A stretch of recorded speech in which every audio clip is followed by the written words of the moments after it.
Hello friends, प्रोसगिस के new session में आपका स्वागत है। आज हम देखेंगे कि टेबल पार्टीशनिंग पोस्टग्रेस में कैसे करते हैं, क्या बेनिफिट्स है, क्या लिमिटेशंस है, ड्रॉबैक्स है और क्या स्टेप्स उसके हैं इन इजी वे।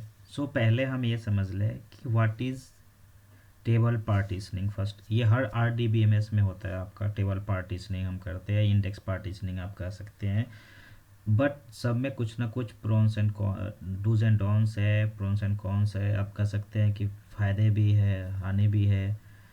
तो बेसिकली फ़ायदे ज़्यादा हैं, लॉस और हानि हम कहेंगे कम है। तो पहले हम ये समझ लें टेबल पार्टीशनिंग है क्या। टेबल पार्टीशनिंग, आप सिंपल पार्टीशनिंग समझो, किसी भी बड़े चीज़ को छोटे छोटे टुकड़ों में उठा कर करना है। मतलब अगर मेरे पास बड़ा सा एक पहाड़ है या पत्थर है, उसको हम अकेले नहीं उठा सकते हैं, तो उसको हम छोटे छोटे टुकड़ों में हम कर सकते हैं, तो हमें उठाने में आसानी भी होगा और उसको कैरी करने में भी आसानी होगा।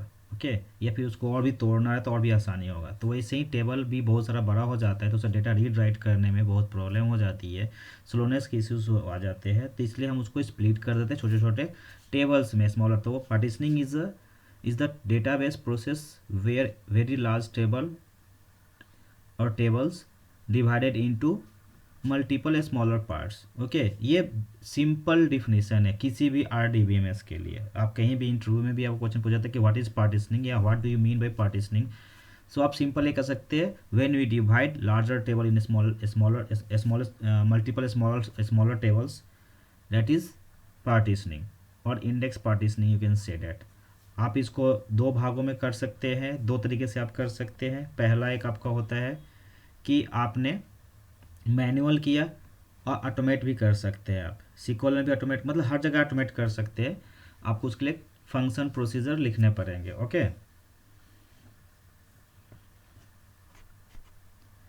तो बेनिफिट्स इसके क्या है वो हमने पहले भी बता दिया कि आपका क्या है, क्वेरी परफॉर्मेंस इंप्रूव हो जाता है, क्योंकि ये कि छोटे छोटे चंक में आपको डेटा रीड राइट करना पड़ता है। इंडेक्स कॉलम साइज छोटा हो जाता है, या इंडेक्स की साइज़ भी छोटी हो जाती है। जो डिस्क पे एक बड़ा सा इंडेक्स की साइज़ बनती है, उसकी मेंटेनेंस करने में भी आपको प्रॉब्लम होती है जब बड़ा साइज़ का इंडेक्स, क्योंकि उसको अल्टर करना, रिबिल्ड रीऑर्गेनाइज करना पॉसिक्वल में या फिर कहीं भी आप RDS में आप यूज़ करते हैं, डिफ्रैक्ट करते हैं, तो प्रॉब्लम होती है, वो ज़्यादा टाइम लेता है। और अल्टर कमांड कोई भी आप चलाओगे, उससे सिस्टम और डेटाबेसेस को बहुत ही नुकसान होती है। ओके, मतलब आपका परफॉर्मेंस डिग्रेड हो जाता है, सिंपल हम ये कह सकते हैं। तो परफॉर्मेंस जब डिग्रेड हो जाएगा तो सिंपल बात है, एप्लीकेशन स्लो चलेगी और बहुत सारे टिकट्स और कॉल्स आना स्टार्ट हो जाएंगे। सो ये बेनिफिट आपका है कि अगर छोटे छोटे टेबल्स हो गए और छोटे छोटे इंडेक्स हो गए, उसकी साइज छोटी हो गई, तो आप उसको मेंटेन करना आ, आपके लिए आसान हो जाता है और आप उसका मॉनिटरिंग परफेक्ट कर पाते हो। और अगर इसको मान लीजिए कि आपको कहीं ड्रॉप भी करना है, तो आपको पूरा इंडेक्स ड्रॉप नहीं करना है, आप उस पार्टीशन को ड्रॉप कर सकते हैं। मान लो किसी फाइनेंशियल डोमेन में आपको ईयर वाइज अगर पार्टीशन आपने कर दिया है, अगर पिछले 10 साल का डेटा मुझे नहीं चाहिए, तो we can purge that partition only. हमें पूरा टेबल जाके पर्ज करने की जरूरत नहीं, रो बाई रो जाके पर्ज करने की ज़रूरत नहीं है, कि पर्जिंग ही बहुत एक हैक्टिक टास्क है, कि बल्क काम होता है, उसका लॉग जनरेट होगा आप डिलीट करेंगे तो। ठीक है, आपको पता होना चाहिए कि डिलीट और ड्रॉप में क्या डिफरेंस है, हम बाद में कभी देख लेंगे। ओके, तो ये बेनिफिट्स है इसके पोस्टग्रेस या टेबल पार्टीशनिंग के हो, चाहे पोस्टग्रेस हो चाहे RDBMS कोई भी हो। लिमिटेशंस क्या है कि आपका सेम मैचिंग क्लस्टर इंडेक्स आप बना नहीं सकते और पार्टीशन पे। ओके, क्योंकि ये पोस्टग्रेस की लिमिटेशंस है। ये प्राइमरी की और फॉरेन की सपोर्ट नहीं करता है, तो आप इसका ध्यान रखें। अपडेट के समय आपको जो होती है, मतलब मोस्ट ऑफ अदर पार्टीशन में फेल हो जाता है। तो ये सब लिमिटेशंस इसके हैं। ठीक है, जो आपको पार्टीशनिंग के टाइम ध्यान देना चाहिए। जब भी आप किसी क्लाइंट को कन्विंस करने जा रहे हैं कि हम पार्टीशनिंग करने जा रहे हैं, तो उनको ये भी चीज़ बताइए कि लिमिटेशंस क्या है। बेनिफिट्स तो हम सब लोग बता पाते हैं कि भाई ये बेनिफिट्स है, लेकिन लिमिटेशंस क्या है कि हम क्या क्या नहीं कर सकते हैं। ओके, उसके बाद हम पोस्ट ग्रेस में पार्टीशनिंग के लिए हम यूज़ करते हैं PG part. Okay, that is,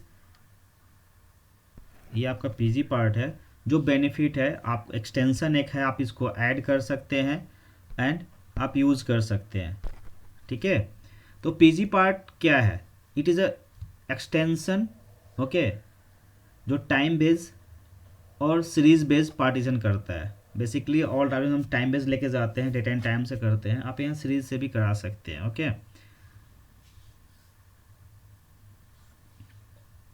और इसका क्या है, आप ऑटोमेटिकली भी क्रिएट कर सकते हैं या रन टाइम पे भी करा सकते हैं, मेंटेनेंस टाइम पे। तो ये बेनिफिट्स है पार्ट पीजी पार्ट का, कि पीजी पार्ट में क्या है, दैट इज़ एक्सटेंशन। मेनली आप देख लो क्या है कि पोस्टग्रेस में ना हमें आपको हमेशा कुछ ना कुछ एप्लीकेशन डालने ही पड़ेंगे एक्सटेंशन के रूप में। कुछ भी आपको एक्टिविटीज़ करनी है ना, तो आपको एक्सटेंशन डालने ही पड़ेंगे। जैसे आपको मान लो क्वेरी प्लान बनाने हैं तो आपको ऑटो एक्सप्लेन डालने ही पड़ेंगे, पीजी पार्ट डालने पड़ेंगे, साइटस डालने पड़ेंगे डिवाइड करने के लिए। बहुत सारी चीज़ें हैं जो आपको हमेशा एक्सटेंशन पूरा बंडल में पोस्टग्रेस के सेटिंग्स में नहीं आ पाती है सॉफ्टवेयर में, ठीक है। तो आपको हर चीज़ का एक एक्सटेंशन डालना ही पड़ेगा जो आपको चाहिए, ठीक है। और ये जो करता है, क्या करता है, it works with the native partitioning introducing the Postgres 10 so user consequent permission performance enhancement. तो सो ये क्या है, बहुत बेटर है क्योंकि नेटिव पार्टीशनिंग करता है तो इसमें परफॉर्मेंस इंक्रीज हो जाती है, ठीक है। Sub partition also support child table and trigger functions all supported. Okay, so ये आप इसको क्रॉन जॉब में शेड्यूल करा सकते हो पार्टीशन, कोई भी लिख, मतलब आपको 10 साल का आगे का भी तो चाहिए, तो आपने क्रॉन जॉब में सेट कर दिया कि भैया आगे का 10 साल या आगे का 1 साल जो फाइनेंशियल ईयर हमारा आ रहा है, हमारा नया एक पार्टीशन क्रिएट करके रखना so and dot so range के हिसाब से। ओके, सो आगे बढ़ते हैं और देखते हैं कि इसका जो स्टेप्स है कैसे करना है। तो स्टेप्स क्या है, पहले हम एप्लीकेशन का चेक करेंगे कि क्या भाई ऑलरेडी अपडेटेड है कि नहीं ओएस और हमारा जो भी सिस्टम में है, तो वो चेक करना। अगर सब कुछ अपडेटेड दिख रहा है देन हम आगे पीजी पार्ट इंस्टॉल करेंगे। तो पीजी पार्ट में जो इंस्टॉल करना है उसके लिए कमांड लिखा हुआ है, ठीक है। एंड वो 10 वर्जन के लिए हम यहाँ पे दिखा रहे हैं कि 10 वर्जन में कैसे डालना है, ठीक है। ये कमांड डालेंगे तो आपको ये विंडो आएगी और डेटा राइट करती जाएगी, डिस्क पे वो बढ़ते जाएगा। नेक्स्ट क्या होता है, हमेशा हर पार्टीशनिंग में आपको स्कीमा क्रिएट करना ही पड़ता है, चाहे वो पोस्टग्रेस हो चाहे सिक्वल हो। आपको एक स्कीमा क्रिएट करना है, लेकिन यहाँ पे एक और एक्सटेंशन भी क्रिएट करना है पीजी पार्टमेंट का। ओके, लेकिन पोस्टग्रेस में ऐसा कोई एक्सटेंशन क्रिएट करने का, सॉरी सिक्वल सर्वर में ऐसा कोई एक्सटेंशन क्रिएट करना नहीं पड़ता है। वहाँ पे सीधा आपने स्कीमा और फंक्शन लिखा और इंडेक्स क्रिएट करके आपने स्टार्ट कर दिया, जो 4 स्टेप्स आपके हैं। फिर आपको ये कमांड रन करना है कि हमें आवरली बेसिस पे करना है, तो आपको लिखना पड़ेगा क्रिएट एट नेटिव और आवरली बेसिस। तो ये आपका क्रिएट हो जाता है पेरेंट करके, एंड देन आप स्टार्ट करते हैं इसके अंदर कॉन्फ़िगरेशन जो सेट करते हैं इनिशियल टाइम पर ट्रू करके, ये कमांड है आपका। एंड टेबल मेंटेनेंस और रिटेंशन के लिए भी आप जो होते हैं ना, जो टेबल हमारे ड्रॉप करने हैं जो नहीं चाहिए हमें, तो उसकी भी आप सेटिंग कर सकते हैं कि बैकअप से मेरा जो होता है ना, जो जो पार्टीशनिंग हो रही है हम वो डिलीट भी करें। तो 2 मंथ्स रिटेंशन पीरियड हमें रख दिया है। जो 2 साल से पुराना डेटा होगा, कि हम आवरली मेंटेनेंस यहाँ पे कर रहे हैं, तो जो 2 मंथ से ज़्यादा पुराना डेटा होगा हम डिलीट कर सकते हैं। ये इसलिए सेटिंग किया है कि बहुत सारे कॉल सेंटर्स होते हैं जिनको मंथली डेटा चाहिए, ये नेक्स्ट मंथ का नहीं चाहिए, तो हम क्या करते हैं ऐसे ही सेटिंग करते हैं। अगर चाहिए तो उनको बैकअप लेकर रखो और ये डिलीट करा सकते हैं आप, ठीक है। तो होपफुली आपने यहाँ तक समझा होगा कि भाई टेबल पार्टीशनिंग क्या है। पीजी पार्ट पोस्टग्रेस में यूज़ करते हैं, पीजी पार्ट में यूज़ करते हैं फॉर पार्टीशनिंग। ओके, और अगर आपको यहाँ अच्छा लग रहा है वीडियो तो ज़रूर चैनल को सब्सक्राइब करें, ओके, कमेंट करें और लाइक और शेयर करें।